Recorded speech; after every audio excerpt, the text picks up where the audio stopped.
अमरावतीच्या राजापेठ उड्डाणपुलावर वादग्रस्त ठरलेल्या जागेवर युवा स्वाभिमानी पक्षातर्फे शिवाजी महाराजांच्या पुतळ्याची आरती करत पूजन करण्यात आलं।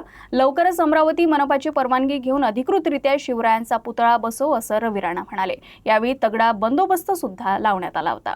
अमरावतीच्या राजापेठ उड्डाणपुलावर आमदार रवी राणा यांनी 11 जानेवारी 2022च्या रात्री छत्रपती शिवाजी महाराज यांचा पुतळा स्थापन केला होता।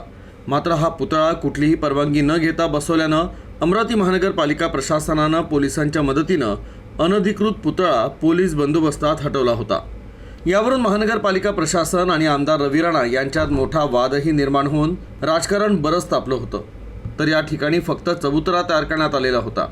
गुरुवारी शिवजयंतीच्या अनुषंगानं रवी राणा यांनी पुन्हा त्याच वादग्रस्त जागेच्या ठिकाणी तात्पुरत्या स्वरूपात छत्रपतींचा छोटा पुतळा ठेवत पुतळ्याचं पूजन करत महाआरती केली आणि या ठिकाणी मोठा जल्लोष करत फटाक्यांची आतिषबाजी देखील करण्यात आली।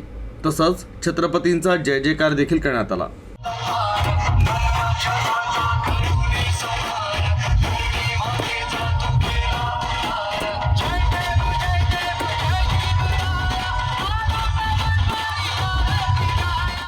तर अमरावती महानगरपालिकेची लवकरच परवानगी घेऊन अधिकृतरित्या छत्रपतींचा पुतळा बसवू आणि त्यासाठी मुख्यमंत्र्यांचा देखील आम्हाला होकार आहे, असं आमदार रवी राणा म्हणाले।